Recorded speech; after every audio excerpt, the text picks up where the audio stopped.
Entendu, merci. Eh bien, bonjour à toutes et à tous. Nous sommes désolés pour ce léger contretemps.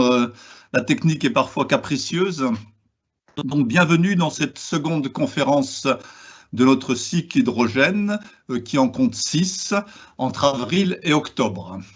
Ce cycle de conférences est organisé par 3 partenaires. La Société d'encouragement pour l'industrie nationale, qui œuvre depuis 220 ans pour la promotion de l'industrie française, par Léonard qui est la plateforme de prospective et d'innovation du groupe Vinci, engagé dans la transformation des métiers de la construction, de l'immobilier, de la mobilité, des énergies.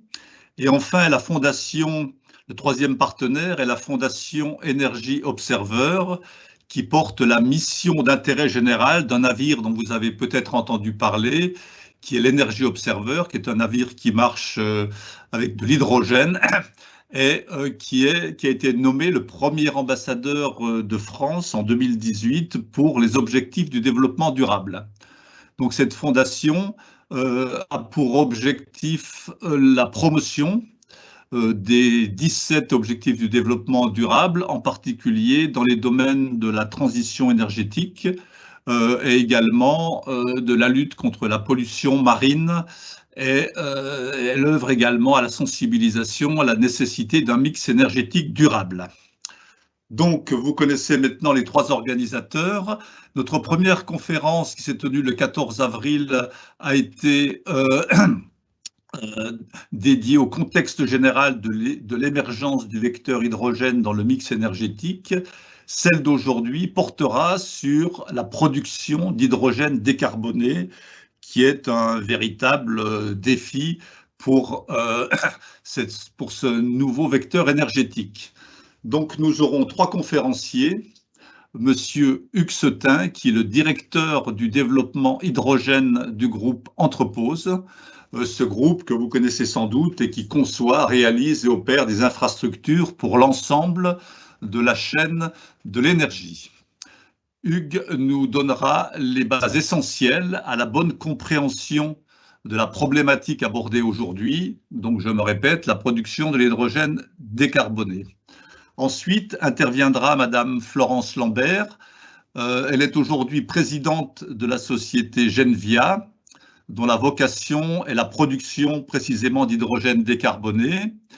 Et Florence Lambert a précédemment dirigé le laboratoire LITEN du CEA, LITEN voulant dire laboratoire d'innovation pour les technologies des énergies nouvelles. Genvia, donc cette société que préside Madame Florence Lambert, allie le savoir-faire et l'expertise de ses fondateurs, Schlumberger, et le CEA, et leurs partenaires Vinci Construction, Vicat et l'Agence régionale énergie-climat de l'Occitanie. Florence Lambert nous parlera de l'électrolyse, des différents types d'électrolyse et de ses perspectives industrielles en France, en particulier à travers Genvia. Et enfin, Monsieur François Le Galland, actuel directeur du laboratoire dont je viens de vous parler, le LITEN du CEA, nous présentera les axes de recherche actuels dans la production d'hydrogène décarboné. Chacun de nos orateurs aura 20 minutes, donc ces exposés devraient durer environ 1 heure, et après ça, la place sera donnée aux questions ou aux discussions. Donc, pour ne pas perdre plus de temps, je passe la parole à Hugues Setin. Bonjour à tous, juste le temps de partager mon écran. Voilà, je pense que vous devriez le voir. Bonjour à tous, merci aux organisateurs de m'avoir confié cette présentation, cette introduction plutôt. Ce que je voudrais dire, c'est que cette introduction s'adresse à un public assez large, donc à des auditeurs, des participants d'horizons différents. Donc, il y a parmi vous des initiés, voire des experts en matière d'hydrogène et d'autres qui profitent de ces conférences pour découvrir le sujet, la production d'hydrogène et ses enjeux. Alors, effectivement, c'est une introduction qui revoit un peu les concepts de base. Donc, pour pour les initiés, ce sera des rappels. Je leur demande un peu de patience et qui pardonnent également les quelques simplifications. Et puis, aux non-initiés, aux personnes moins familières, j'espère que ces notions de base leur permettront de pleinement profiter des interventions qui suivent. Alors, j'ai nommé cette introduction hydrogène universel et j'espère que vous partagerez mon avis que l'hydrogène est universel d'abord par son abondance, mais surtout par sa polyvalence et ses potentialités en termes d'usage. Donc, quelques petits rappels, mais vous le savez déjà, donc je ne passerai pas beaucoup de temps. L'hydrogène, bon, c'est l'atome le plus simple, de numéro atomique 1, souvent retrouvé sous forme de dihydrogène. Donc, c'est pour ça qu'on parle souvent de H2. L'hydrogène est l'élément le plus abondant dans l'univers. Donc, ça, je fais un clin d'œil au titre de cette introduction. Et c'est également le principal constituant de notre Soleil, donc notre principale source d'énergie sur Terre. Donc, c'est une énergie. Comment se situe-t-elle par rapport aux énergies, aux autres énergies, notamment les énergies fossiles? Je vous présente un graphique créé par Shell qui place l'hydrogène par rapport à notamment le pétrole et le gaz naturel. Donc, ce qu'on peut dire, c'est que l'hydrogène, d'abord, a un fort contenu énergétique par kilo, c'est-à-dire qu'il y a à peu près 2,5 fois l'énergie dans 1 kg d'hydrogène que dans 1 kg de gaz naturel. Donc ça en fait un vecteur assez puissant en termes de masse. En revanche, c'est très peu dense, c'est beaucoup moins dense que le gaz naturel, ce qui fait qu'il a un faible contenu énergétique par mètre cube. Alors sur Terre, contrairement aux énergies fossiles, l'hydrogène n'existe pas à l'état naturel, ou je devrais dire pratiquement pas. Il y a sans doute quelques gisements d'hydrogène sur Terre, mais ça restera sans doute une production marginale par rapport aux autres moyens de production. Et donc, comme il n'existe pas en l'état naturel, en fait, il faut le produire. Et le produire à partir de molécules qui existent comme le CH4 ou l'H2O.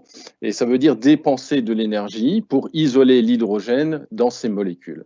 Et donc, pour produire cette énergie, il faut de l'énergie. C'est pour ça qu'on fait souvent appel à la notion de vecteur énergétique pour qualifier l'hydrogène. Il y a donc comment produit-on de l'hydrogène?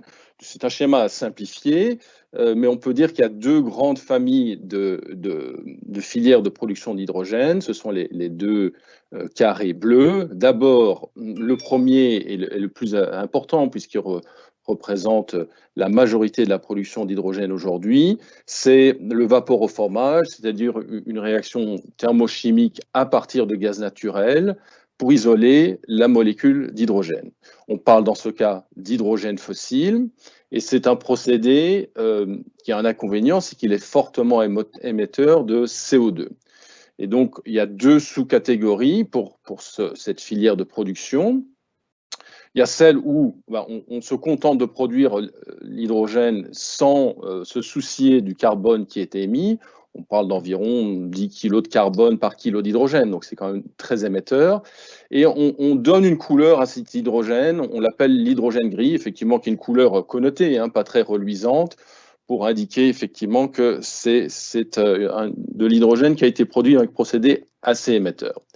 Mais on peut aussi compenser un peu cet inconvénient en capturant le carbone issu du procédé vaporoformage, limitant fortement donc l'impact carbone. À ce moment-là, on va parler d'hydrogène bleu et qui est plus vertueux, bien sûr, que l'hydrogène gris. Donc ça, c'est la première famille d'hydrogène à base d'énergie fossile. Ça représente aujourd'hui plus de 95% de la production, peut-être pas, au moins 90%. Une nouvelle filière de production se met en place, bien qu'elle ce soit une technologie connue de longue date. Un certain nombre de nouveautés fait que c'est un procédé de production qui est amené à se développer. Donc là, il s'agit de l'électrolyse, donc de l'hydrogène électrolytique, c'est-à-dire qu'on utilise le procédé d'électrolyse pour scinder la molécule d'eau et isoler l'hydrogène. Et l'électrolyse, comme son nom l'indique, utilise de l'énergie électrique. Et en fonction de la nature de l'énergie électrique, on va lui aussi attribuer une couleur. Alors, le plus connu, c'est l'hydrogène vert. Donc, l'hydrogène vert, ça veut dire qu'on va utiliser de l'électricité renouvelable pour l'électrolyse, donnant à l'hydrogène une caractéristique vertueuse puisque peu émetteur de CO2. Et le deuxième hydrogène, alors qui est plus anecdotique en termes internationaux, au niveau international, on parle beaucoup d'hydrogène gris, de bleu et de vert, le rose un peu moins, il n'y a pas beaucoup de sources d'ailleurs qui l'appellent rose, mais c'est juste pour montrer que à partir du moment où l'électricité est décarbonée et le mix français composé de nucléaire et hydroélectrique est particulièrement décarboné, eh bien on peut aussi produire des molécules d'hydrogène bas carbone, donc vertueuses également. Donc c'était par souci de complétude, bien qu'il s'agit vraiment d'une spécificité du mix électrique français. Donc on a parlé de ces modes de production, quelques mots sur son utilisation et sa polyvalence. Donc l'hydrogène, et c'est une de ses forces, c'est pour ça qu'on cherche à la produire, c'est que c'est un peu l'énergie ou la molécule universelle. De longue date, l'hydrogène est un intrant pour l'industrie, notamment l'industrie chimique et pétrolière. C'est un composé essentiel pour leur process de production. Donc ça, c'est quelque chose qui est déjà bien établi, qui jusqu'à présent utilise de l'hydrogène gris et peut-être demain de l'hydrogène vert. Mais au-delà de cette utilisation historique, des nouvelles utilisations émergent. On peut très bien utiliser l'hydrogène pour produire de l'électricité.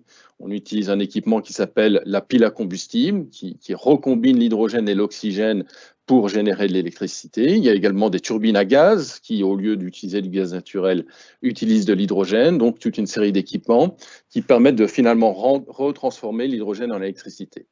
L'hydrogène peut être utilisé comme vecteur énergétique pour produire de la chaleur, que ce soit de la chaleur pour l'industrie ou pour le tertiaire, à travers des brûleurs spécifiques. Et c'est également un carburant. Alors, un carburant pour la mobilité, bien sûr, un carburant sous forme gazeuse, c'est quelque chose qui voit le jour de plus en plus sur notre territoire. Les carburants gazeux qui peuvent être utilisés pour des flottes de véhicules terrestres, par exemple. Et la dernière utilisation, c'est le carburant liquide. Alors l'hydrogène est liquide à une température très froide, de l'ordre de moins 253 degrés Celsius, donc c'est très très froid, plus froid que le gaz naturel liquéfié. Mais c'est une technique qui est connue de longue date, utilisée dans l'industrie spatiale depuis de longues années, notamment pour faire voler la fusée Ariane. On voit également maintenant Airbus qui indique qu'il va concevoir un avion qui utilisera de l'hydrogène liquide. Donc ça, ce sont des voies d'avenir pour l'hydrogène. On pense aussi à d'autres formes de carburant liquide, c'est-à-dire que l'hydrogène peut être utilisé sous forme d'une autre molécule, par exemple l'ammoniac, qui est un liquide et qu'on perçoit comme un carburant possible pour la mobilité maritime. Alors ici, je vous montre un graphique qui est issu du Conseil de l'hydrogène. C'est un graphique qui place les différents types de véhicules et leur carburant de prédilection. En bleu, vous avez les véhicules qui fonctionneront probablement à la batterie. En vert clair, ceux qui fonctionneront probablement à l'hydrogène. Et en vert foncé, ceux qui fonctionneront probablement à des fuels synthétiques, notamment à base d'hydrogène. Évidemment, en fonction de l'autonomie qui est nécessaire et en fonction de la charge. Et l'enseignement qu'on peut tirer de ce graphique, c'est que pour les petites autonomies ou les petites charges, la batterie devrait émerger. En revanche, dès qu'on est sur des véhicules qui ont soit un besoin de grande autonomie, comme des taxis par exemple, ou qui ont des grosses charges comme des camions, des bus ou des trains, l'hydrogène devrait être le carburant d'avenir. L'hydrogène, c'est également un moyen de stockage. Je vous mets un deuxième graphique du Conseil de l'hydrogène qui montre en fait les solutions privilégiées en fonction soit de la durée de stockage, soit en fonction de la puissance de stockage. Et l'aire verte est dédiée à l'hydrogène. Ce qu'on peut tirer comme enseignement, c'est que dès qu'on est sur des durées plutôt longues, de l'ordre de la semaine ou mensuel, ou sur des grosses puissances, l'hydrogène devrait tirer son épingle du jeu également.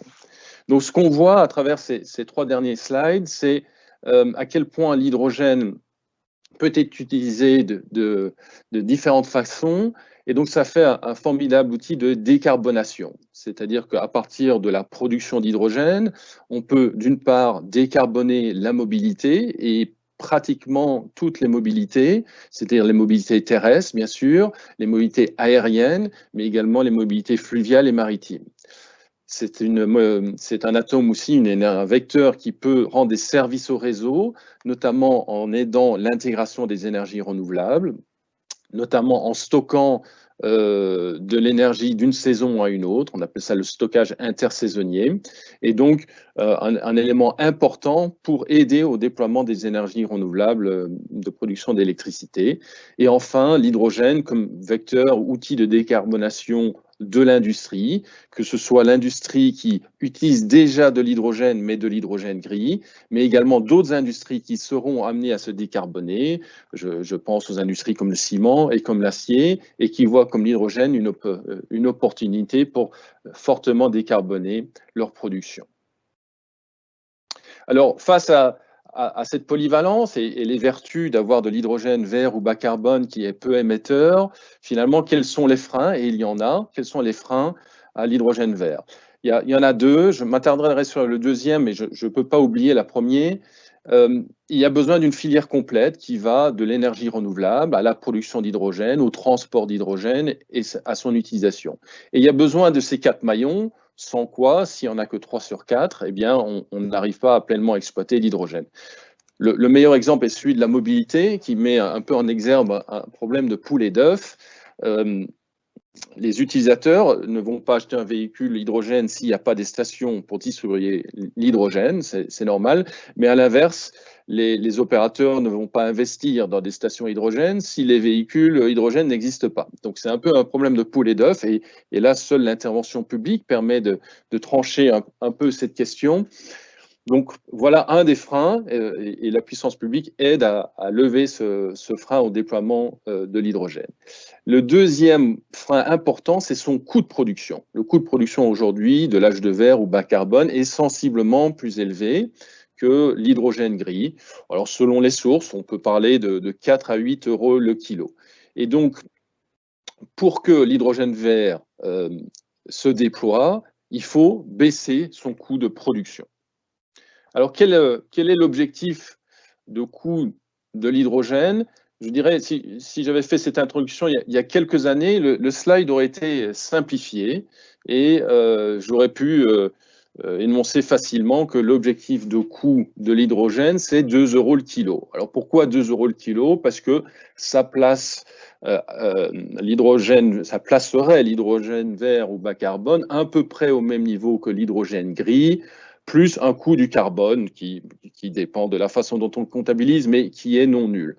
Et donc, à ce coût-là, on peut se dire, eh bien, l'hydrogène vert étant plus vertueux que l'hydrogène gris, les industriels qui en consomment eh bien, remplaceraient l'hydrogène gris par l'hydrogène vert, ouvrant un vaste marché à l'hydrogène vert de plus de 70 millions de tonnes. Aujourd'hui, cet objectif de 2 euros le kilo semble, en tout cas certains industriels semblent dire qu'il est dépassé et que le nouvel objectif pour le coût de l'hydrogène doit être de 1,5 euros le kilo. Alors, ce n'est que 25% de baisse par rapport aux 2 euros, mais en fait, ça fait une grosse différence parce que ça placerait l'hydrogène vert à un coût qui serait à peu près équivalent à celui du gaz naturel plus le coût du carbone. Et donc, au-delà du marché de l'hydrogène gris, ça donnerait accès à l'hydrogène vert, à toute une autre série d'utilisations, notamment des utilisations industrielles de chaleur et d'électricité, ouvrant un marché encore plus vaste. Ce changement de paradigme en termes d'objectifs de coût s'est opéré en quelques années, à tel point qu'on peut se demander, est-ce bien l'objectif final de coût pour l'hydrogène? Et là, je suis bien embêté pour vous répondre parce qu'on perçoit déjà des signaux, ou en tout cas certains commencent déjà à parler d'un hydrogène encore plus compétitif. Et la question se pose, est-ce que l'hydrogène, à terme, sera en dessous de 1 euro le kilo, ce qui le place à ce moment-là moins cher, ou se rapprochant en tout cas du prix du gaz naturel? Aujourd'hui, cet objectif paraît très loin, mais il y a déjà des signaux qui permettent de l'entrevoir. Et on a notamment noté Bloomberg, enfin les spécialistes du secteur ont bien noté Bloomberg qui a indiqué que l'hydrogène vert aujourd'hui est sur une trajectoire qui l'amènera à être plus compétitif que le gaz naturel à horizon 2050. Certes, c'est très loin, mais il y a déjà des décisions d'investissement qui sont prises aujourd'hui avec un horizon à 2050. Derrière ce coût, donc ça c'est l'objectif de coût, derrière cet objectif de coût, il faut gratter un peu pour mieux comprendre comment il est constitué et quelle est la structure de coût de l'hydrogène. On peut classer les différents coûts en 3 catégories. D'abord, l'achat d'électricité pour faire fonctionner l'électrolyse, évidemment. Le coût d'investissement de l'unité de production d'hydrogène vert, donc l'unité d'électrolyse et ses auxiliaires. Et enfin, les autres coûts d'exploitation. Alors, j'ai mis des fourchettes qui sont très larges parce qu'effectivement, en fonction de la taille du projet, en fonction des contextes, on peut voir des grandes variations. Mais ce qu'on peut voir assez systématiquement, c'est que les 2 premiers postes, c'est-à-dire l'achat d'électricité et le coût d'investissement de l'unité de production d'hydrogène vert, représentent généralement à eux deux plus de 80% du coût complet. Donc, ces 2 premiers paramètres sont les 2 principaux leviers d'optimisation du coût de l'hydrogène vert, et c'est là l'enjeu industriel. Comment faire baisser, comment travailler sur ces 2 leviers pour atteindre l'objectif de coût de l'hydrogène. Donc, 2 derniers slides pour discuter un peu de ces 2 principaux facteurs de coût. Donc, d'abord, le coût de l'électricité. Plusieurs enjeux se posent. D'abord, des capacités de production d'énergie renouvelable. Ça veut dire que si on souhaite déployer massivement l'hydrogène, il faudra en parallèle et simultanément déployer des capacités énormes de production d'électricité verte. Les 2 principaux moyens aujourd'hui sont le photovoltaïque et l'éolien. Ça veut dire déployer toutes ces capacités. Vous avez une image, il y a des problématiques, par exemple d'espace, de foncier qui doivent être abordés. C'est un des enjeux. Un autre enjeu, c'est de réduire le coût de ces énergies renouvelables pour que évidemment, moins l'électricité sera chère, plus l'hydrogène vert sera compétitif. Et il y a également des objectifs de rendement qui doivent être améliorés, là aussi dans une logique de coût. Alors, comme on est accueilli par la Société d'encouragement à l'industrie nationale, se pose aussi une question très française, c'est la France a l'avantage d'avoir un réseau électrique avec un mix énergétique très peu carboné, constitué de nucléaire et d'hydroélectricité. Et donc, ce modèle français, est-ce qu'avec son électricité décarbonée, arrivera à se positionner et produire de l'hydrogène non pas vert, mais au moins bas carbone pour concurrencer d'autres modèles, par exemple, à partir de photovoltaïque. C'est une question importante, c'est un enjeu industriel, je dirais, de faire émerger un modèle spécifique et tirant parti du réseau électrique français pour faire face à la première concurrence, ou en tout cas le premier modèle qui semble émerger et qui semble affirmer que l'atteinte de l'objectif de coût est possible. C'est un modèle basé sur du photovoltaïque dans les régions ensoleillées, connecté à des électrolyseurs en direct. On voit que une petite carte de la planisphère en bas à droite, c'est une carte issue de l'Agence internationale de l'énergie qui classe les zones du monde en fonction de certaines couleurs. Alors plus la couleur tire vers le bleu, plus l'hydrogène vert sera cher à partir des énergies renouvelables. Donc grosso modo, ce sont des régions avec peu de vent, un peu de soleil. Et les régions qui tirent vers le rouge seront les régions où l'hydrogène sera le plus compétitif. Et on constate que ce sont principalement les régions proches de l'équateur, donc les plus ensoleillées. Alors l'Europe tire un peu son épingle du jeu sur la péninsule ibérique, l'Espagne étant fortement ensoleillée et permettra de produire normalement de l'hydrogène compétitif. Se pose la question des autres pays européens, comment ils aborderont ce sujet, et la question du modèle français sur son mix énergétique est posée. Enfin, une fois qu'on a traiter le sujet du prix du kilowattheure électrique permettant de produire l'hydrogène vert, il y a une question de rendement électrique, c'est-à-dire pour chaque kilowattheure acheté, comment tirer la plus grande quantité d'hydrogène. Donc là, c'est un enjeu industriel et je dirais même technologique. Le rendement électrique est un sujet majeur pour les concepteurs d'électrolyseurs et c'est la prochaine bataille, je dirais, pour se distinguer les uns par rapport aux autres. Dernier point, le coût d'investissement de l'unité de production, avec 3 thématiques. Ça n'a pas vocation à être exhaustif, mais en tout cas, c'est, à mon avis, les 3 principales. Dans une unité de production d'hydrogène de taille significative, le principal poste de coût, c'est l'électrolyseur lui-même, qui représente peut-être à peu près la moitié du coût complet. Et donc, pour faire baisser le coût des unités de production d'hydrogène, il faut naturellement faire baisser sensiblement le coût des électrolyseurs. Et donc ça passe par des économies d'échelle, des économies liées au volume fabriqué et des grandes capacités de fabrication d'électrolyseurs. Et je pense qu'on peut se féliciter que la France accueille plusieurs projets d'usines de fabrication d'électrolyseurs, à ma connaissance au moins 3, ce qui permettra de profiter de la transition énergétique pour augmenter les capacités et les usines en France et de placer vraiment la France à un endroit pivot pour produire des électrolyseurs. Deuxième enjeu, là plutôt un enjeu industriel et technologique, c'est la conception des électrolyseurs, c'est-à-dire quels sont les composants qui rentrent dans leur fabrication, sachant que certains utilisent des métaux critiques, d'autres pas. Les procédés de fabrication sont plus ou moins compliqués, et donc l'enjeu, c'est de concevoir des électrolyseurs qui sont le moins chers à fabriquer possible et le plus dénués de matériaux critiques qui peuvent avoir des prix très volatiles. Et le dernier élément, je vous ai indiqué que le coût d'une usine de production était constitué à 50% de l'électrolyseur, mais il reste encore 50%. Si je prends une analogie automobile, une voiture a un moteur et c'est l'élément principal qui permet au véhicule de se mouvoir, mais il y a autour du moteur toute une série de fonctionnalités comme le volant, les amortisseurs, le châssis, et toutes ces fonctionnalités sont indispensables au bon fonctionnement. Il en va de même pour une usine de production d'hydrogène. Il y a certes l'électrolyseur, mais tout ce qui va autour et tout ce qui va donner les fonctionnalités permettant à cette unité de fonctionner de façon industrielle.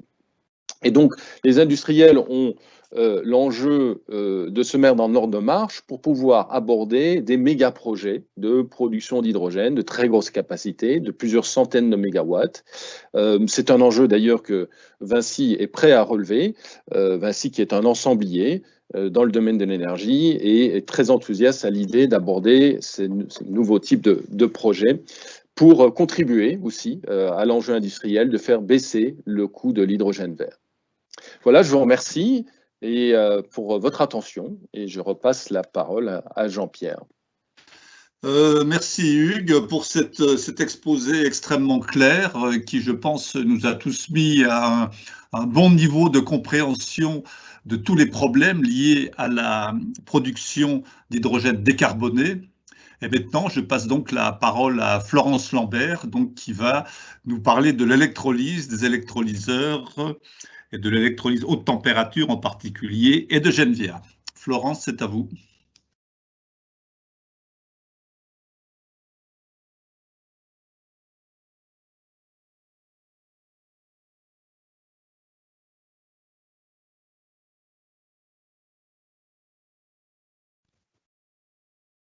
Florence, votre micro est désactivé.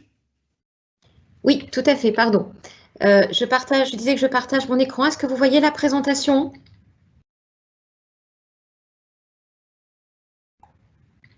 Oui, nous la voyons.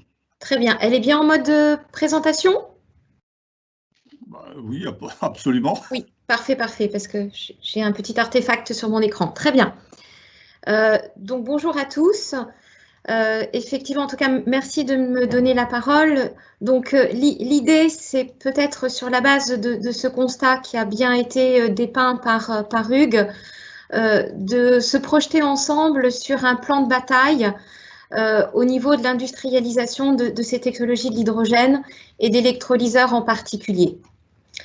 Alors, ce que je vous propose au niveau de mon exposé, il y a un temps de latence. je ne vois pas défiler mes slides. Voilà, ça défile. C'est du coup de prendre la suite de Hugues sur les marchés de l'hydrogène pour vous apporter peut-être une vision des priorités que va viser Genvia.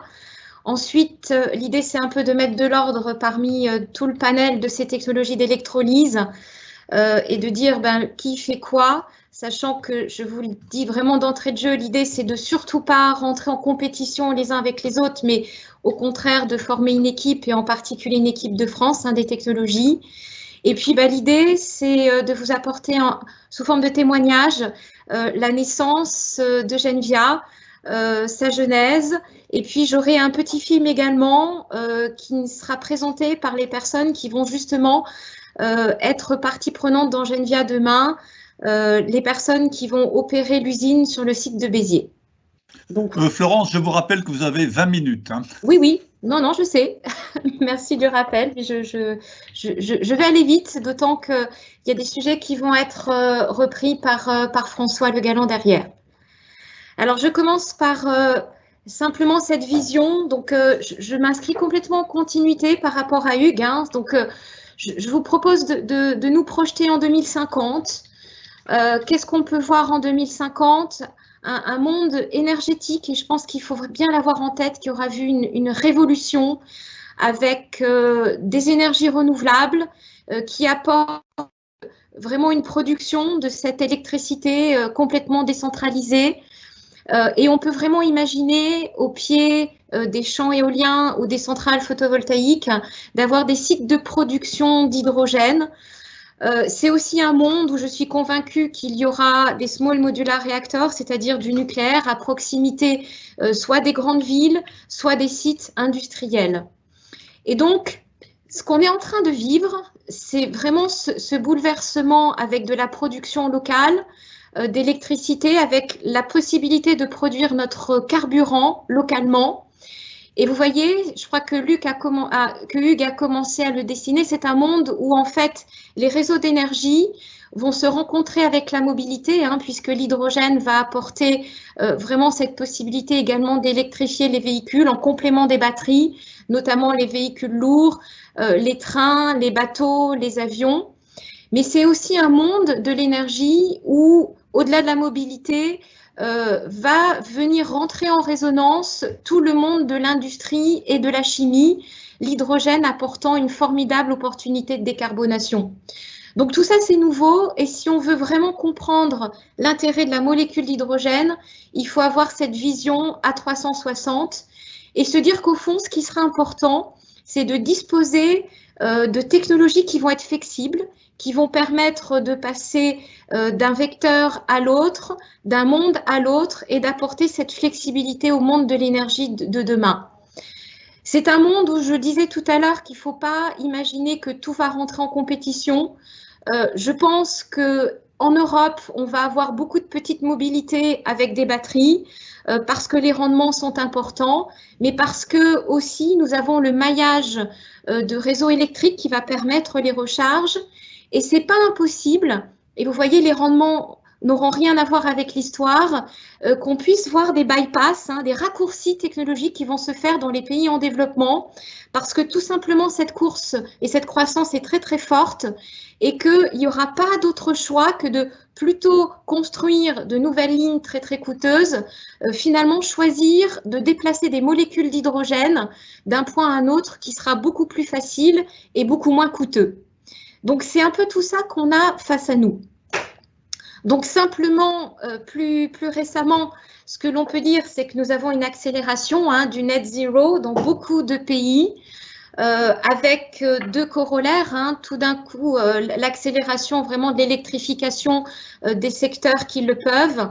Et puis, comme le disait Hugues, également les industries qui n'ont pas le choix qu'émettre du CO2. Et dans ce contexte, le fait de combiner le CO2 avec de l'hydrogène va permettre de faire gagner un cycle dans le cycle du carbone et de pouvoir, plutôt que relarguer du CO2, le valoriser dans du méthane, du méthanol, et c'est très très important. Et pour moi, la dernière signature de notre évolution, c'est bien sûr cette baisse fulgurante du coût de production de l'électricité des ENR. C'est à chaque fois bien au-delà des prévisions.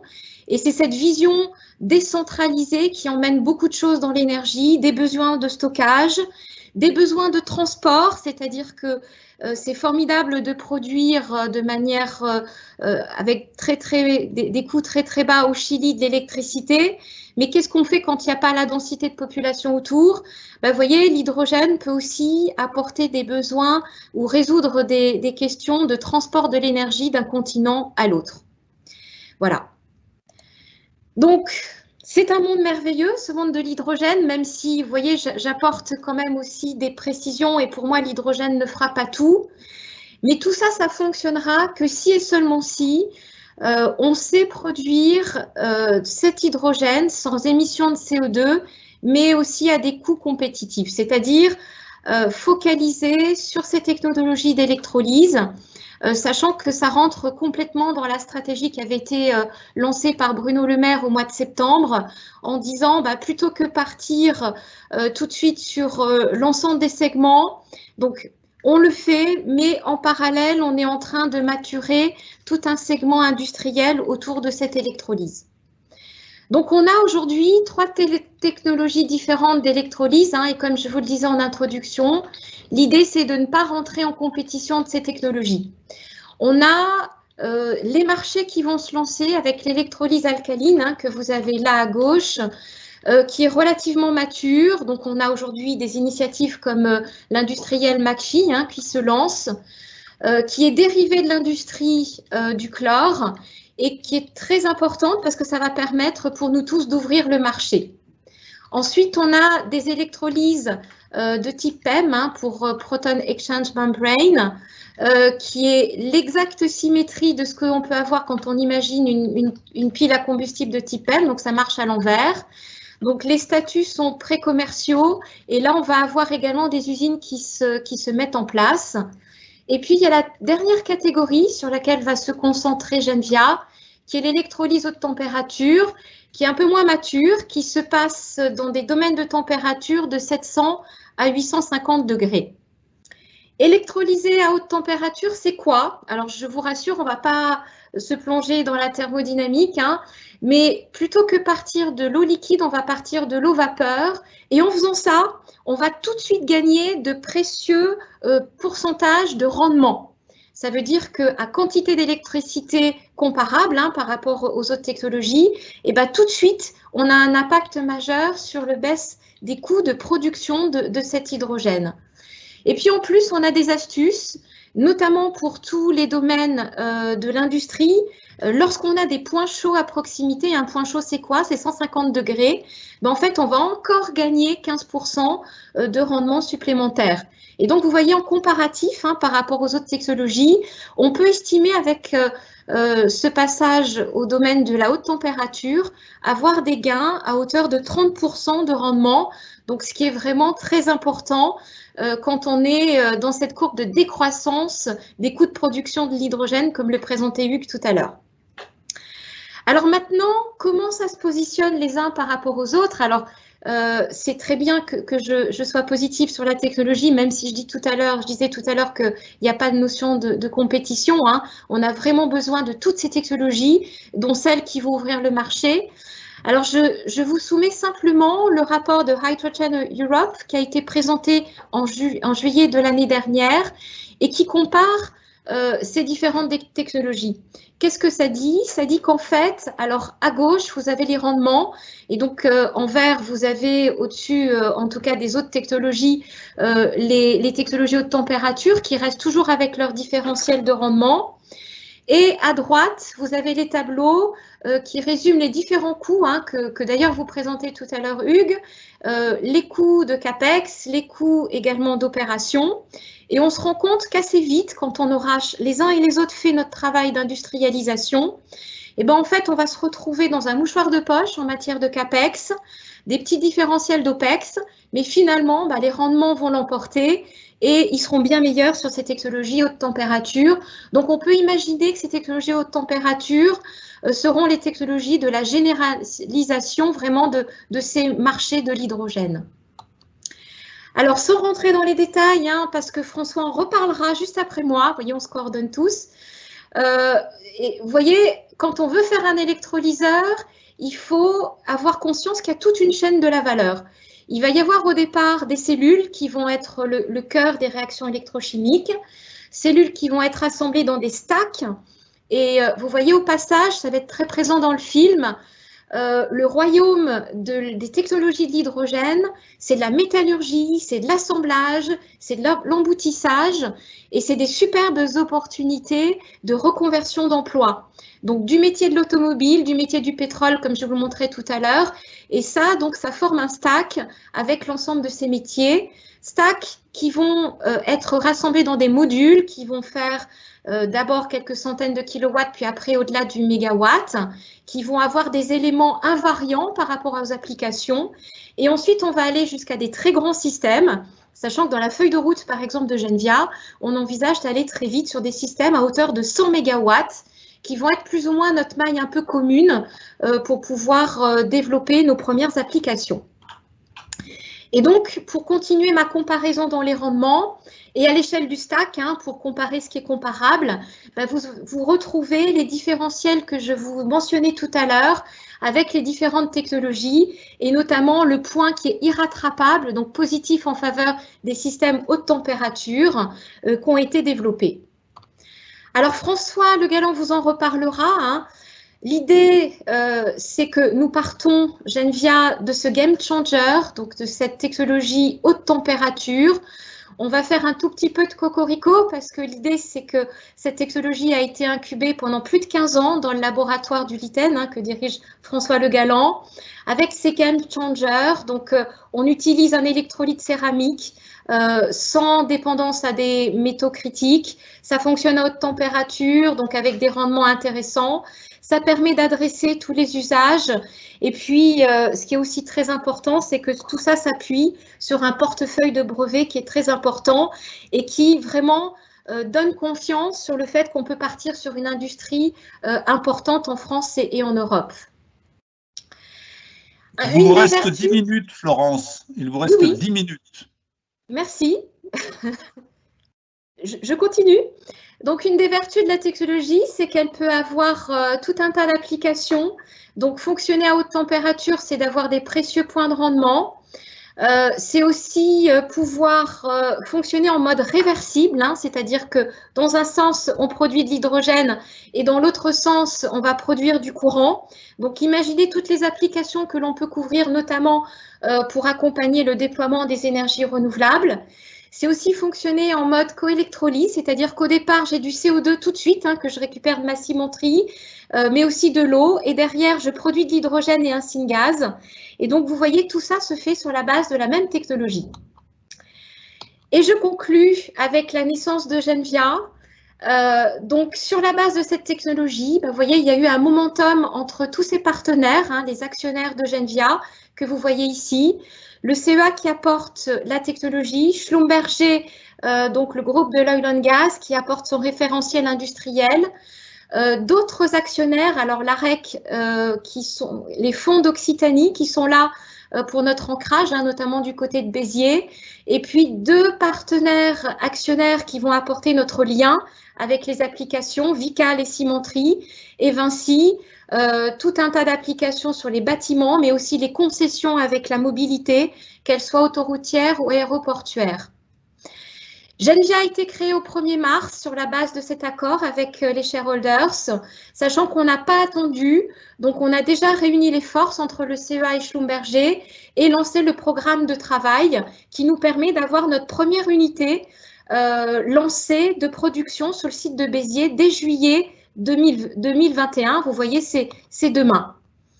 Genvia aura la possibilité de s'appuyer sur les infrastructures vraiment uniques de ces actionnaires, notamment le CEA, à côté du Liten, avec ce lien continu dans la recherche technologique dont va nous parler François, mais aussi un accès aux meilleures caractérisations, donc aux plateformes caractérisation au monde, qu'on parle de synchrotron, de l'Institut Léo Langevin qui permet de faire de la diffraction de neutrons. Que fera Genvia? Donc Genvia va continuer à développer la technologie main dans la main avec le CEA, à industrialiser en préparant l'outil de production qui est sur Béziers, qui, je vous le rappelle, commence dès le mois de juillet, mais aussi ouvrir ce marché de l'électrolyse haute température avec déjà la mise en œuvre d'une dizaine de démonstrateurs d'ici 2024. Et je terminerai simplement par ça. Donc, nous avons 4 ans pour lancer l'ensemble de ces sujets, sachant que l'idée, c'est d'appuyer sur le bouton en 2024 pour lancer une Gigafactory qui devrait tourner à plein régime en 2031. Je vous remercie. Bon, merci beaucoup Florence pour cet exposé extrêmement intéressant et qui nous montre effectivement que le monde de l'électrolyse n'est pas forcément aussi simple qu'on peut l'imaginer quand on a électrolysé de l'eau salée en classe de 4e. Donc maintenant, je passe la parole donc à François pour qu'il nous parle des recherches en cours au LITEN. C'est à vous. Bonjour à toutes et à tous. Très heureux d'être avec vous aujourd'hui. Alors déjà quelques mots pour présenter un peu l'Institut LITEN pour ceux qui ne le connaîtraient pas. C'est un institut de la recherche technologique du CEA qui se concentre sur les ENR, qui regroupe à peu près 1000 chercheurs et chercheuses concentrés sur ces thématiques, avec bien sûr en support toute la force de frappe des autres directions du CEA. C'est à peu près plus de 200 brevets par an, à peu près autant de publications, avec des missions qui résonnent fort par rapport à ce qu'on a pu entendre à la fois dans le discours de Hugues et de Florence. Une première mission qui est la réponse aux enjeux climatiques et au cadre d'aller vers la neutralité carbone d'ici 2050. Et puis un deuxième enjeu qui, en plus, on l'a bien vu avec nos histoires de Covid où les sujets de souveraineté nationale avec la fabrication des masques, des vaccins, c'est des choses qui sont revenues beaucoup sur le devant de la scène. On a quand même un rôle très fort pour nous à jouer en termes des sujets de la souveraineté nationale, de la réindustrialisation ou de l'industrialisation tout court, enfin le développement de filières industrielles autour des énergies renouvelables. Alors, en support à ces deux enjeux à la fois climatiques et de souveraineté nationale, on a vraiment 4 grands axes stratégiques. Un premier qui est autour des renouvelables et notamment du photovoltaïque. Hugues expliquait tout à l'heure à quel point le développement du photovoltaïque et sa baisse de coûts impressionnante ces dernières années est indispensable pour alimenter la filière hydrogène. Un deuxième axe qui est autour du stockage des solutions de flexibilité, où on retrouve à la fois les batteries et puis le vecteur hydrogène, et à la fois dans les 2 présentations précédentes, vous avez vu à quel point c'est des choses qui sont complémentaires, ce sujet des batteries et du vecteur hydrogène. Un troisième axe qui est vraiment tout ce qui est système, réseau, efficacité énergétique, et un dernier axe qui est autour de l'économie circulaire. Alors pour revenir à notre sujet toujours, je pense que Hugues a bien développé le sujet de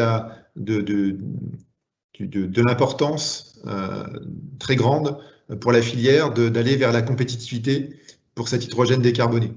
Alors quand on regarde ça, et si on ne va pas vers ça, alors il y a aller en dessous des 2 € par kilo, viser les 1,5, voilà, les chiffres sont dans ces ordres de grandeur-là.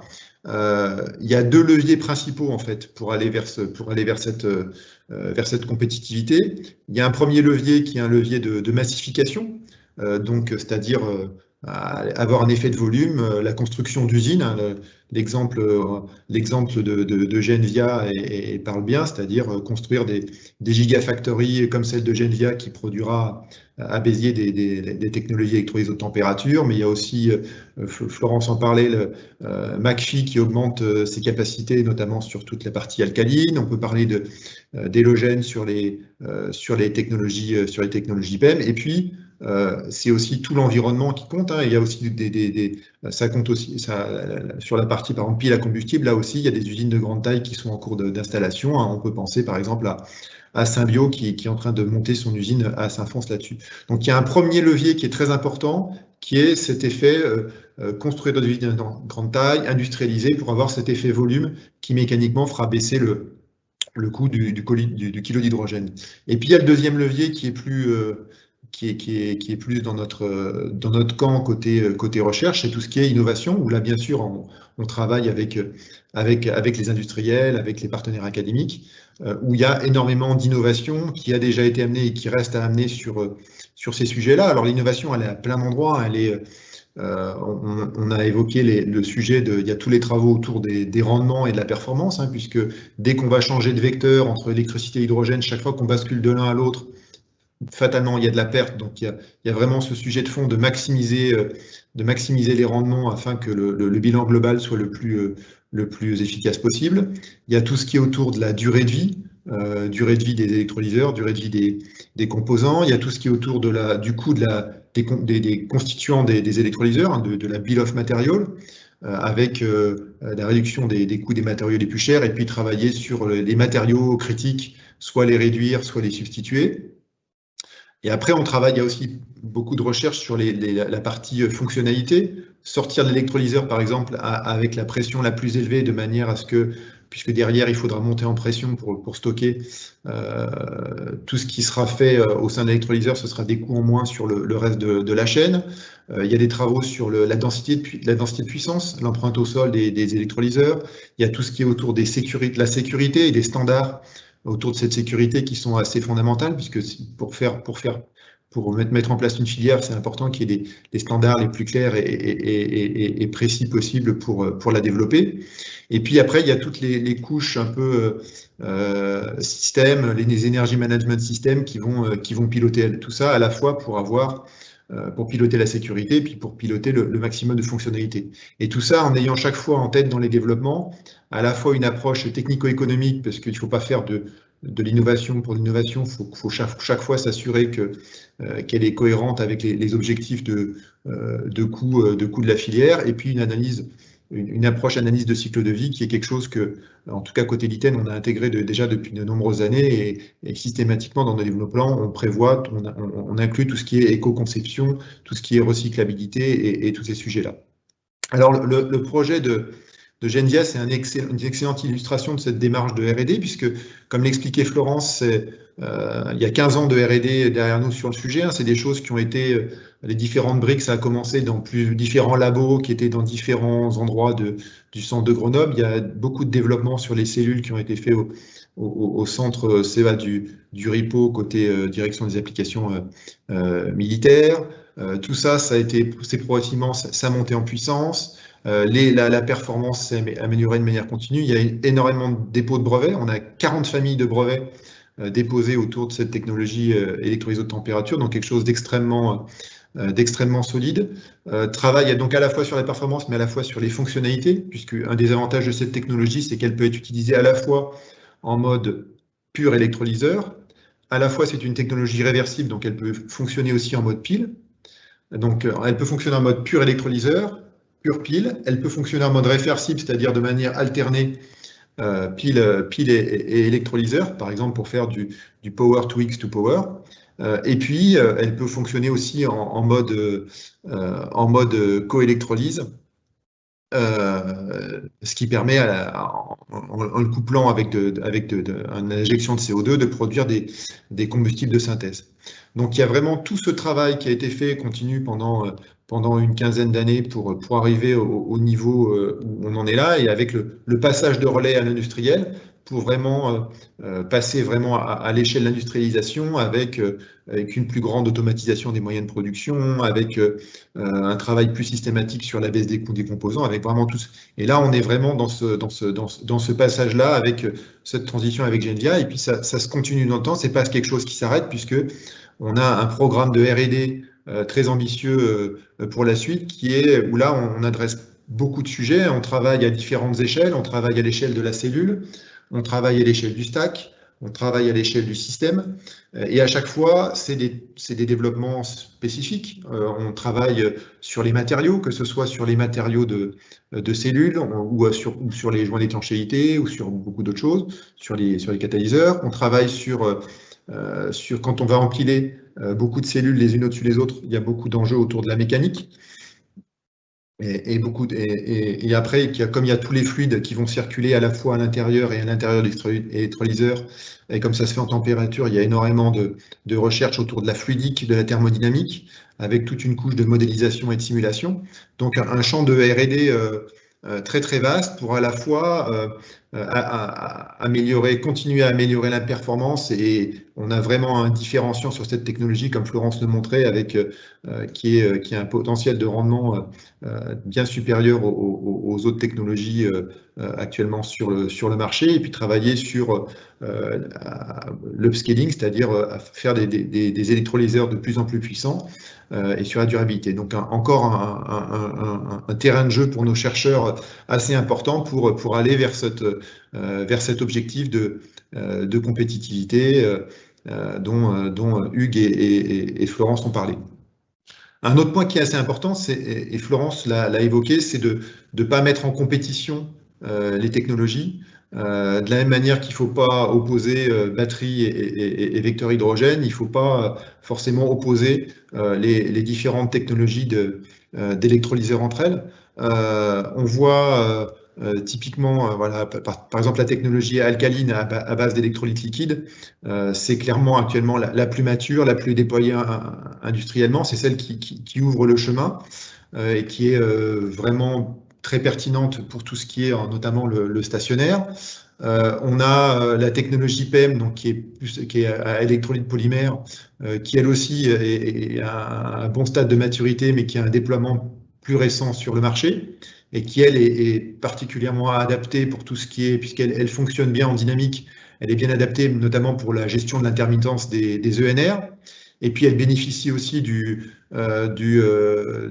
fait que cette technologie PEM peut être aussi utilisée en termes pour faire des piles PEM à combustible. Et donc avec la montée, le développement des piles PEM, il y a des synergies qui permettent des réductions de coûts sur l'ensemble de la filière PEM. Et puis il y a la technologie électrolyse haute température, dont on vient de parler, avec des électrolytes céramiques, qui est à une phase de maturité moindre, puisqu'elle est vraiment en phase d'industrialisation, et qui, elle, est notamment bénéficie de rendements plus élevés dont on a parlé, et puis qui est là aussi très pertinente, puisqu'elle fonctionne à haute température, en couplage avec de la chaleur. Donc, elle est encore plus intéressante, intégrée à l'industrie. Donc, on voit bien que par rapport aux différentes utilisations de l'hydrogène dont parlait Hugues en introduction, soit c'est il y a première utilisation autour de la décarbonation de l'industrie, que ce soit les cimenteries, les aciéries, etc. La partie stockage des ENR, la partie stockage saisonnier des ENR, la partie mobilité lourde. On voit qu'il y a des spécificités, et en fonction des spécificités, chaque technologie peut être adaptée. Et vu les enjeux les enjeux qui sont en face de nous, hein, on a quasiment 7 gigawatts d'électrolyseurs à installer en France d'ici 2030. Je pense qu'il y a largement de la place pour les différentes technologies, avec chacun qui a des sujets de R&D un peu spécifiques, hein. Dans tous les cas, il y a des sujets autour de la réduction des coûts, bien sûr, autour de passer à des plus gros systèmes, robotiser les assemblages. Après, côté alcalin, clairement, il y a un travail à faire sur justement mieux encaisser les variabilités d'intensité sans compromettre la pureté de l'hydrogène. Il y a des travaux sur l'empreinte au sol, la densité de puissance, sur la montée en pression. Côté PEM, il y a des sujets autour des matériaux critiques, notamment sur la substitution des catalyseurs à base d'iridium ou de palladium, de diminuer les quantités de titane. Il y a des sujets, il y a un axe de recherche pour transformer pour évoluer vers au lieu d'être sur des PEM, d'être sur des AEM, hein, de passer en mode anionique, ce qui permettrait, en gardant la flexibilité de la techno passe température, d'utiliser des catalyseurs non nobles et des matériaux à plus bas coût. Et puis sur l'électrolyse haute température, il y a tous les sujets de R&D dont je vous parlais tout à l'heure. Donc voilà, il y a encore pas mal de sujets pour améliorer les performances et la compétitivité de ces différentes technos. Et puis, il y a aussi un peu les technos, soit non électrolyse, hein, dont on n'a pas parlé, mais qui existent aussi. Hein. On peut fabriquer de l'hydrogène à partir de biomasse, de déchets, par pyrolyse, par gazéification. Il y a des sujets plus bas TRL, hein, qui arrivent avec de la production biologique d'hydrogène, avec des microalgues, avec de la photocatalyse, avec soit du couplage de PV d'électrolyseurs, soit de la photocatalyse directe. Bref, il y a encore il y a peut-être d'autres technologies qui peuvent arriver dans le futur. Et donc voilà, voilà, comme c'est une filière qui est extrêmement prometteuse et où il y a, je dirais, beaucoup de sujets de R&D, et quelque part, moi j'y vois un peu en décalé ce qu'on a vu sur photovoltaïque il y a quelques années, où d'un photovoltaïque qui était parti par quelque chose où il y avait besoin au début de support pour développer des technologies qui avaient des coûts assez élevés. Et puis on a vu, voilà, quand on voit le graphe de la baisse du coût du photovoltaïque, hein, donc Hugues a parlé, et puis Florence a montré aussi une slide là-dessus, qui en l'espace de 10 ans a diminué son coût par 10. Voilà, je pense que, et sur les batteries et sur l'hydrogène, quand on voit la dynamique de recherche et la dynamique d'investissement en cours, moi je suis assez confiant sur le fait qu'on va avoir des courbes de réduction de prix unitaire, soit à la fois le double effet dont je parlais tout à l'heure de massification de gigafactories pour produire à la fois ces électrolyseurs ou ces batteries, et puis d'innovation qui vont permettre de faire baisser ces prix très rapidement avec des choses qui peuvent du coup ouvrir un marché immense comme Hugues l'expliquait tout à l'heure. Bien, merci. Oui. Oui. Vous aviez terminé? J'ai écoulé mon temps. Non, je voulais juste dire un petit mot, juste 2 minutes sur un sujet qui est important aussi, c'est le financement de cette recherche. Ce qu'il faut avoir en tête, c'est qu'il y a différents leviers qui existent et qui ont été mis en place depuis un certain nombre d'années, hein, à la fois pour le financement de la R&D chez les industriels ou chez les instituts de R&D comme nous. Et ça, c'est assez fondamental, et ce rôle de support de la puissance publique pour accélérer cette R&D me paraît extrêmement important. C'est pour ça que je voulais juste en toucher 2 mots. Hein. On a à la fois des choses qui peuvent se faire au niveau régional. Hein. Nous, côté l'ITEN, ça fait de très nombreuses années qu'on est supporté par la région Aura sur l'hydrogène, que ce soit pour les piles à combustible ou l'électrolyse haute température. Florence donnait l'exemple de l'AREC en Occitanie. Voilà, il y a une dynamique forte côté région pour supporter ces initiatives. Il y a aussi au niveau national des choses qui ont été lancées de manière très importante. Hein. Vous avez vu, il y a eu le plan Hulot. C'était en 2018, hein, il me semble, qui était à une centaine de millions, qui était vraiment, qui a donné un premier élan. Et puis là, le plan de 7 milliards sur l'hydrogène qui a été annoncé et qui va permettre de pouvoir considérablement accélérer les choses. Et puis, il y a tout ce qui est support au niveau de l'Europe, avec les fonds FEDER qui aident sur ces sujets-là, et puis avec notamment l'IPCEI hydrogène, qui est un élément important qui est en cours de construction, et qui là aussi va permettre notamment aux industriels de pouvoir beaucoup accélérer là-dessus. Donc c'est aussi important d'avoir de comprendre cette partie-là qui est aussi très important pour accélérer les choses. Voilà. Je vais m'arrêter là, puisque j'ai cru comprendre que j'étais au bout de mon temps de parole. Voilà. Oui, merci beaucoup François pour ce vaste pour ce vaste panorama donc, sur la recherche dans le domaine de l'électrolyse en particulier. Je dois dire qu'il y a beaucoup de questions, donc nous y reviendrons après, des questions qui sont posées par écrit. Je voudrais juste faire un commentaire, c'est-à-dire me féliciter, si je puis me permettre, au nom de la Société d'encouragement, de cette alliance entre la recherche et la mise en application pratique industrielle, qui hélas manque parfois en France. On a des brillants chercheurs, mais les applications ne suivent pas toujours. Donc maintenant que j'ai dit ceci, je vais à nouveau laisser la place pour 5 minutes environ au film sur Genvia que donc Julie va nous présenter. Et ensuite, nous passerons aux questions. À vous, Julie.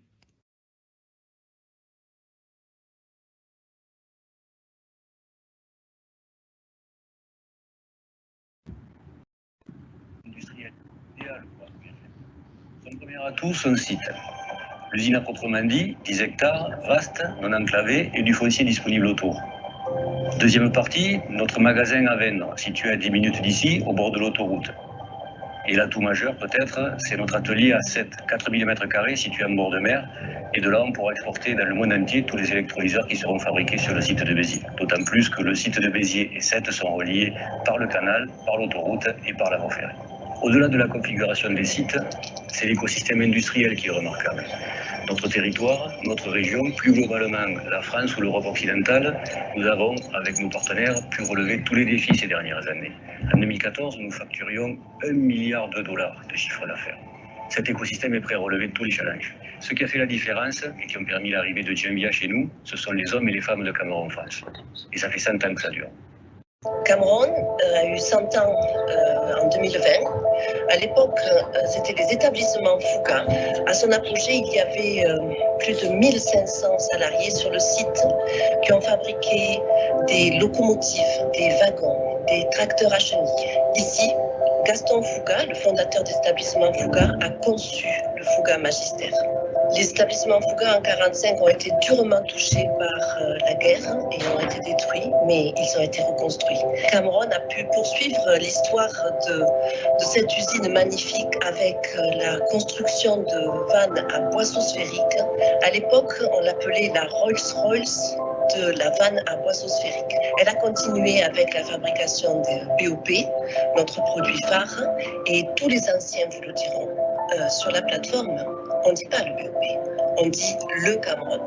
On a continué à vouloir rebondir. On a fait des tubes de plus de 25 mètres de long, de plusieurs tonnes, qu'on appelle des risers. Cameron, c'est une usine formidable qui a toujours trouvé le moyen de rebondir, toujours le moyen de s'adapter. C'est pour moi une usine que je trouve formidable. Et si vous voulez que je vous dise pourquoi elle est formidable, c'est parce que tous les gens qui y travaillent sont formidables. Mon grand-père travaillait ici dans les années 50-60, du temps où ça s'appelait les établissements Foucault. Il fabriquait des chenillettes pour la défense française et pour les expéditions polaires françaises également. Je suis rentré à Cameron, ça va faire à peu près 40 ans. Mais... Ce site à Béziers, c'est vraiment une histoire de cœur. Ma grosse fierté aujourd'hui, c'est d'avoir mon fils à côté de moi. Normalement, il a travaillé pendant 40 ans. C'est mon père qui m'a un peu transmis ce métier-là. Les murs sont exceptionnels. Ça fait plaisir de voir mon père pratiquement tous les jours. Quand on pense à tout le chemin parcouru par cette usine, c'est vraiment un site vraiment chargé d'histoire. À tous les gens qui ont passé un moment de leur vie ici. Plein de relations humaines et de compétences. On est forcément ému, ça donne même des frissons. Il y a la résilience, mais il y a aussi l'expertise industrielle. Que ce soit la fabrication de prototypes, que ce soit la fabrication de masse, que ce soit la conception de lignes de production ou le design de supply chain, les femmes et les hommes de Cameron France sont des experts. D'être capable systématiquement de rebondir derrière des difficultés et de repartir de plus belle sur de nouveaux produits.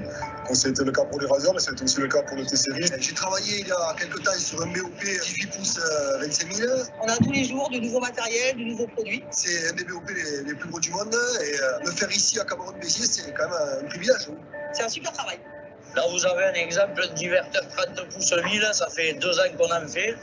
C'est efficace, on a beaucoup de commandes là-dessus. Mon travail il a évolué bien avec beaucoup de technologies qui ont été mises en place, notamment la réalité augmentée, le FMS et le TOFT qu'on a mis en place pour le contrôle des risers.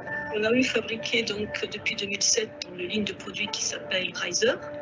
En 10 ans, on a pu en fabriquer plus de 6500. On est une équipe qui travaille sur des produits pour garantir la sécurité des personnes qui les utilisent sur les plateformes pétrolières. On a poussé un peu plus l'expertise de nos produits, aussi bien sur des tests en température, qui peuvent monter à plus de 177 degrés, comme des tests en négatif.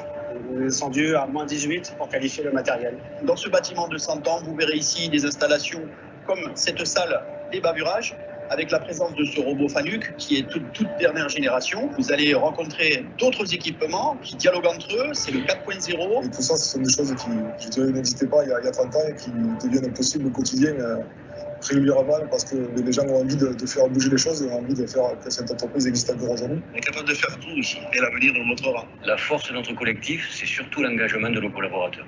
Dans les moments difficiles, j'ai fait un peu de tests, un peu de montage, un peu de travaux de peinture, d'assemblage.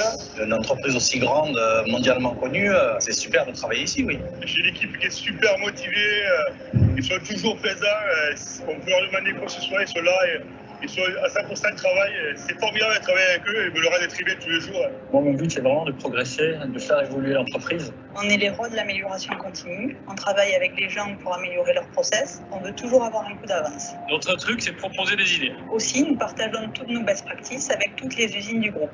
Le fait de faire participer chaque compagnon à des décisions de son quotidien, du quotidien du groupe, du quotidien du secteur dans lequel il travaille, ça c'est hyper important parce que du coup tout le monde se sent engagé dans toutes les évolutions qui peuvent exister. Je me sens comme chez moi. Nous relevons tous les challenges. Je suis comme en famille. Ça permet aussi de connaître des gens qui vous apprennent beaucoup dans la vie et professionnellement. Tout le monde prend soin des gens les uns des autres. Je suis vraiment très fier quand on passe dans le journal et que mon papa me dit voilà, on parle de toi encore. J'adore cette entreprise, on arrive avec le sourire et je pense que c'est pas partout pareil. Depuis 15 ans que je suis ici, je suis arrivé, j'avais qu'un BEP. J'ai l'impression de maintenant être un bac plus 10 ou 15. Esprit d'équipe, solidarité, confiance, c'est important. Donc voilà, on a plaisir à venir travailler le matin. C'est une famille et j'ai envie d'aller loin avec l'entreprise pour espérer partir à la retraite, avoir travaillé toute ma vie ici. Depuis des années, nous considérons qu'il se passera ce que l'on veut qu'il se passe, pour notre bien à nous et pour le bien de notre entreprise. C'est le Print the Future Spirit. Print the Future, c'est un état d'esprit, c'est d'abord les idées et c'est aussi également les mettre en place. L'amélioration continue, c'est notre quotidien. On cherche des solutions pour toujours s'améliorer. Qu'est-ce qu'on va faire pour continuer à vivre sur ce marché, à être différent, à être en avant, à être regardé du monde entier, à être vaisseau amiral? On va construire des électrolyseurs pour Genvia, pour produire de l'hydrogène. J'espère vraiment que l'entreprise se développera encore. On en a les moyens. C'est Cameroun, on est capable de tout faire. Si je me projette dans l'avenir, évidemment, ceci qui a 100 ans d'existence, il y en aura encore 100 ou 200 de plus, sans problème. Je suis très bien dans cet endroit.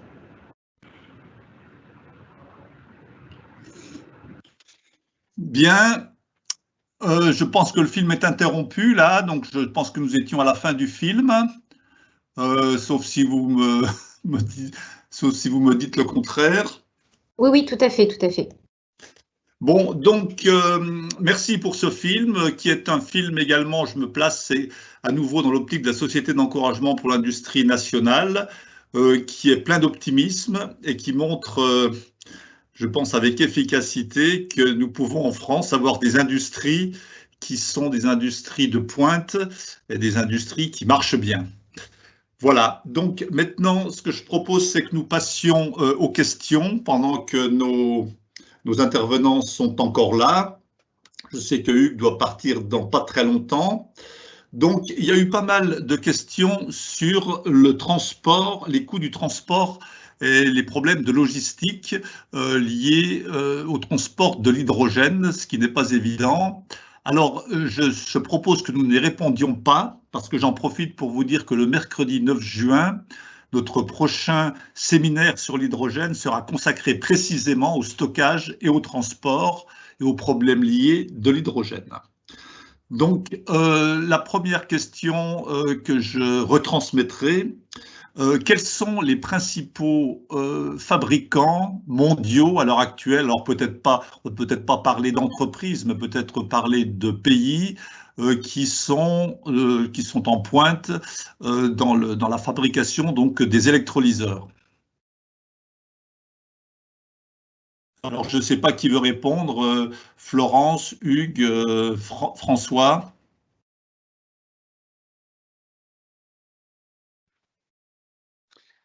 Alors, allô. Je peux commencer une réponse et puis mes camarades pourront compléter.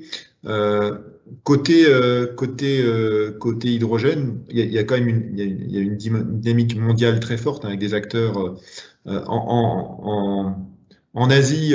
Historiquement, le Japon est un des précurseurs, hein, sur tout ce qui est hydrogène, hein. Donc vous avez beaucoup d'acteurs au Japon et aussi quelques-uns qui commencent à arriver en Corée. Bon, vous avez bien entendu la Chine qui explore tous les vecteurs et en particulier celui-ci. En Europe, il y a l'Allemagne, il y a beaucoup d'acteurs en Allemagne. En France, j'en ai cité quelques-uns, hein, sur les électrolyseurs. On parlait de Genvia, de Symbio, d'Elogène. Donc il y a des acteurs français. Il y a voilà, Florence parlait tout à l'heure d'équipe de France, elle existe, pas seulement sur les électrolyseurs, hein, sur les piles à combustible, on a des Symbio, voilà, on a sur un certain nombre de sujets, on a puis sur le stockage, la distribution, on a aussi des acteurs importants. Et puis oui, il y a des acteurs aussi aux États-Unis, voilà, donc rapidement.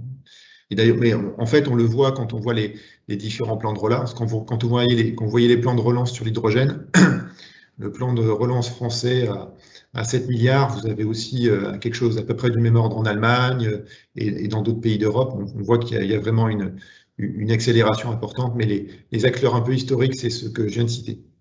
Je ne sais pas si Hugues ou Florence, vous voulez compléter. Peut-être, enfin, du coup, tu as presque tout dit, François. Moi, juste dans la sphère de Genvia, donc il y a au moins 3 acteurs en Europe qui sont en train de relever le défi de la haute température, hein, donc ce qui montre qu'on n'est pas seul. Donc on a Sunfire en Allemagne, qui est parti plus tôt que Genvia, en tout cas dans la trajectoire industrielle. Et quand on regarde en fait aujourd'hui ce qui se passe, je pense qu'on est en train d'arriver sur des cadences et des maturations similaires. Et puis plus récemment, Aldor Topsoe dans le nord de l'Europe, qui a aussi annoncé des plans industriels importants. Voilà, donc ce qui montre que en fait la course, c'est vraiment maintenant que ça se passe, hein. Bien, merci. Alors, il y a une autre question qui est un petit peu double. Donc, on annonce qu'on va fabriquer des électrolyseurs. On peut considérer de manière un peu rapide et grossière qu'une pile à combustible, c'est un électrolyseur à l'envers. Alors, la première question, c'est en mode pile, quel est l'ordre de grandeur du rendement espéré?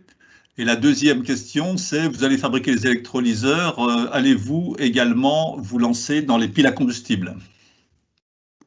Alors là, c'est plutôt pour Genvia. Oui, tout à fait. Donc, en fait, alors notre système est réversible, hein, donc c'est-à-dire qu'il fonctionne et ce qu'on va produire fonctionne dans les 2 dimensions. En mode électrolyseur, on est quand même plutôt au-delà de 90% de rendement. En mode pile à combustible, plutôt à 55%.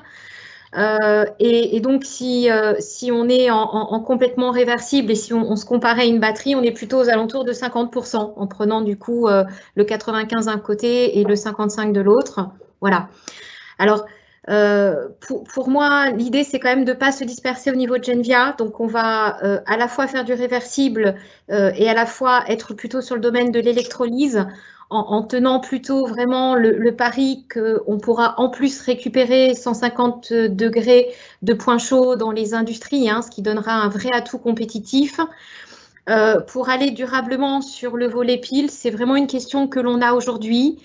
Sachant que la beauté du système également, c'est de fonctionner à température, fait qu'on peut travailler en mode pile à combustible sur n'importe quel combustible pourvu qu'il y ait de l'hydrogène, c'est-à-dire du méthane, du méthanol, de l'ammoniac, et d'ouvrir la voie notamment au maritime. Donc très clairement, l'outil de production pourra faire les deux. Après, c'est une question de développement qu'on discute notamment avec nos partenaires aujourd'hui. parce qu'il ne faut pas se disperser, hein. Il faut déjà couvrir les deux premiers segments, donc réversible et industriel en mode électrolyse. Et ça fait partie des sujets qu'on va ouvrir dans les mois prochains. Mais l'usine, très clairement, pourra faire l'ensemble des usages, hein. Très bien. François ou Hugues, vous voulez ajouter quelque chose? Non, pour moi, la réponse est parfaite. Bon, très bien. Alors, une autre question, alors celle-là qui est très générale, donc je vous demanderai d'exprimer éventuellement un sentiment très général sur le sujet. L'hydrogène a la particularité d'être particulièrement inflammable dans des proportions très variées dans l'air, ce qui n'est pas le cas, par exemple, du méthane. Donc, que pensez-vous des problèmes de sécurité et ne craignez-vous pas qu'une catastrophe liée à l'hydrogène, qui arrivera certainement un jour, puisse remettre en cause cette source d'énergie?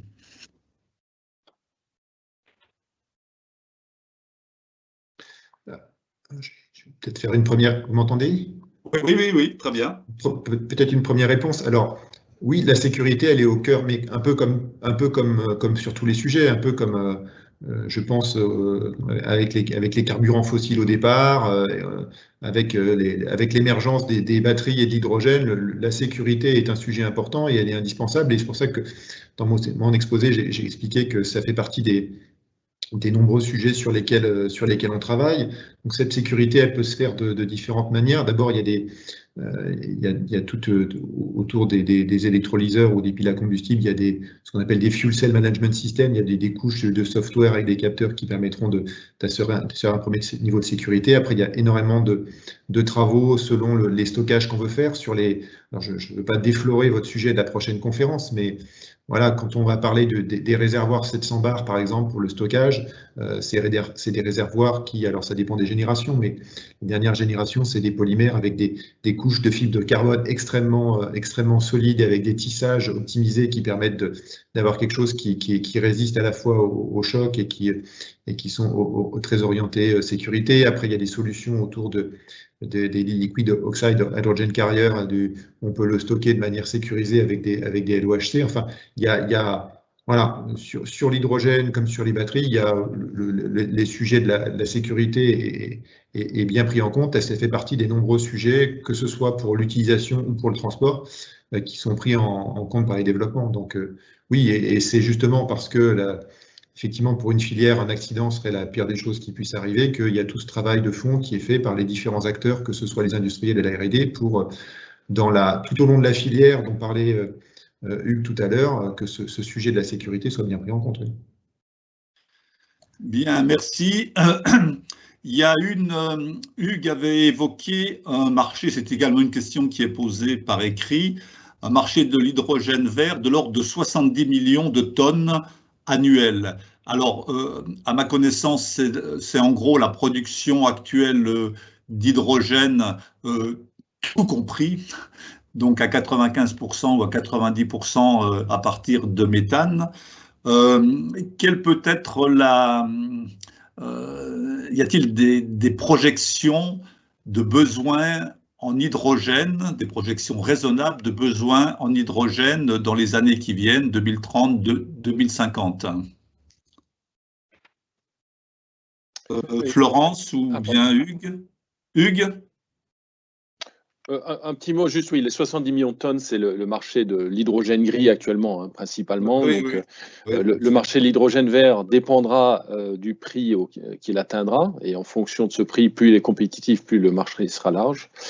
Et en termes de projection, il y en a plusieurs. On peut citer celle du Conseil de l'hydrogène qui prévoit qu'à horizon 2050, environ 20% de l'énergie utilisée sera de l'hydrogène. Mais c'est une projection parmi d'autres, et comme on est sur un marché très dynamique, elles évoluent favorablement à peu près tous les 6 mois.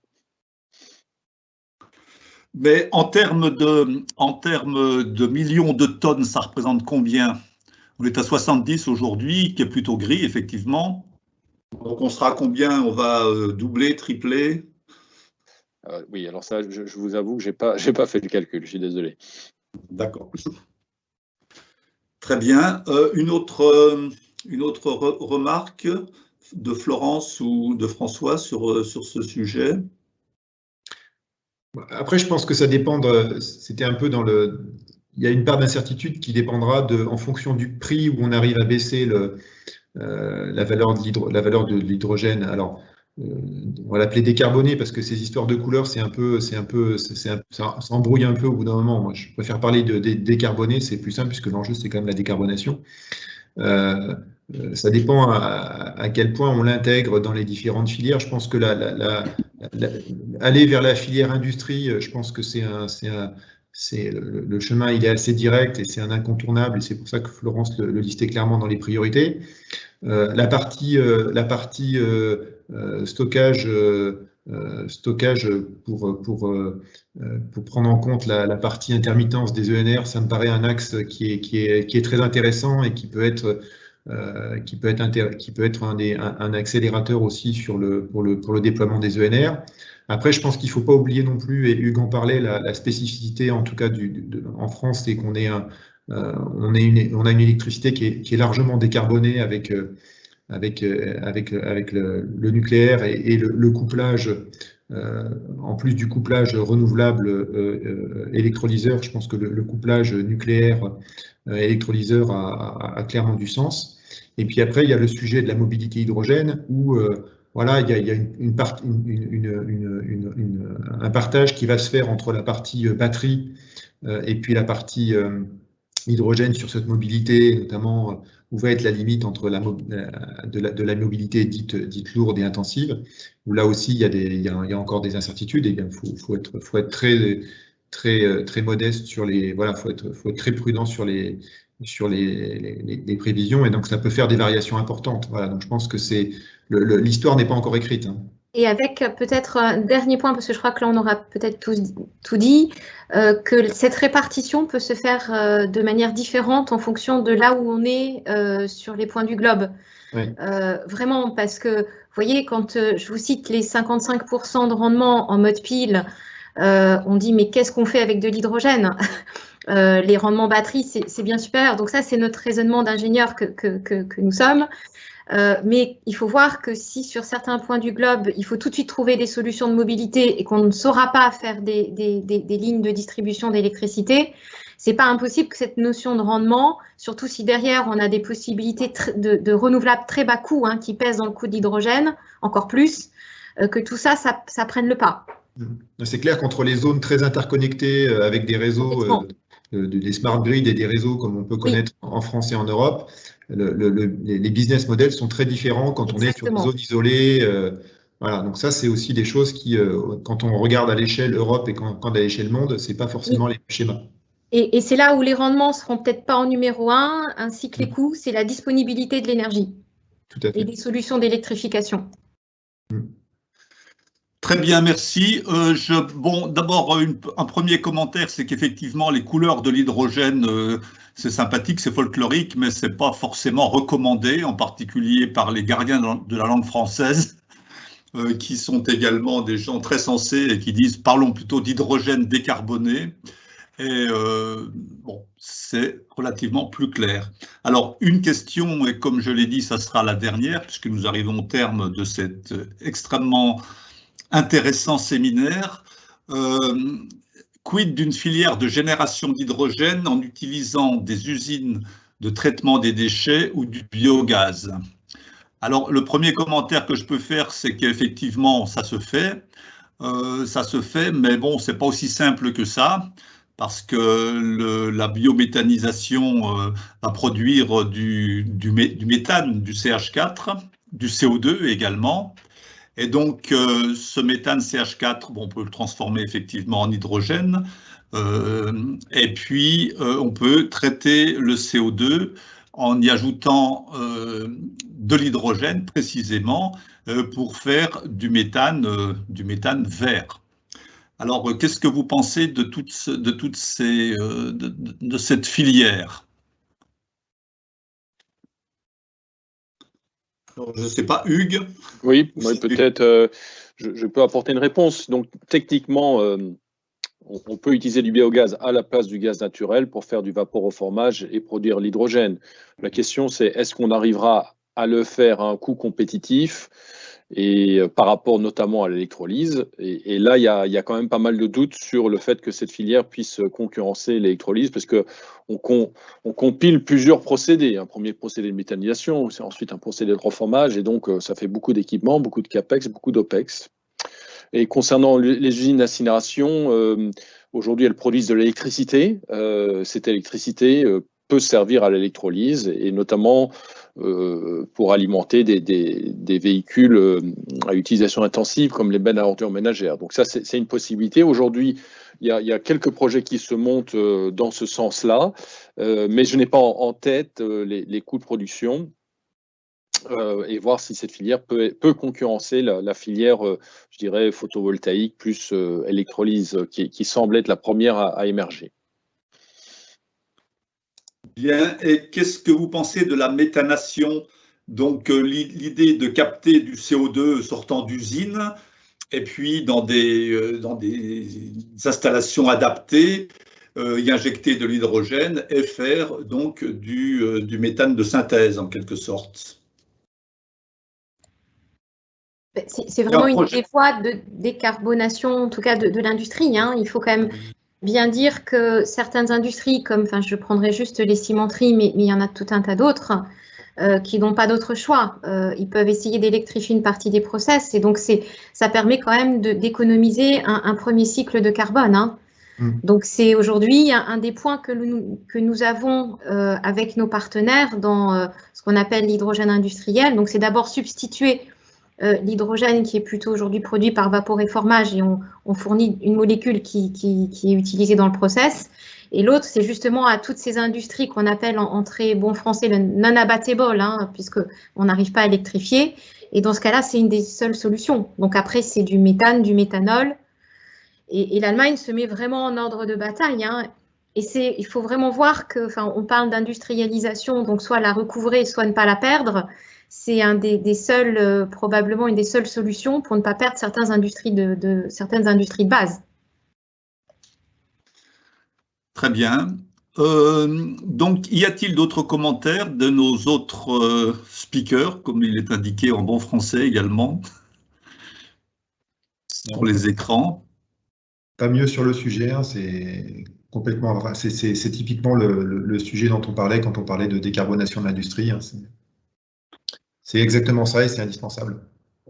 Très bien, donc il me reste donc maintenant d'abord à remercier nos intervenants pour la clarté et la qualité de leurs interventions. Donc un grand merci à Florence, à François et à Hugues. Ensuite, un grand merci à notre assistance qui a été fort nombreuse. Vous êtes encore 115 en direct, et nous sommes montés jusqu'à quasiment 200. Voilà. Et enfin, je terminerai en vous invitant donc à notre prochain séminaire qui aura lieu le mercredi 9 juin dans les mêmes conditions. J'espère que nous aurons un peu moins de problèmes techniques, mais ça c'est lié à l'époque, n'est-ce pas, et au recours à toutes ces procédés de communication à distance. Donc le mercredi 9 juin, notre séminaire ou webinaire sera consacré au transport, au stockage et au transport de l'hydrogène. Donc deux problèmes extrêmement intéressants. Merci à tous. Donc vous avez donc là sur votre écran s'affiche le titre officiel, les enjeux des infrastructures de l'hydrogène.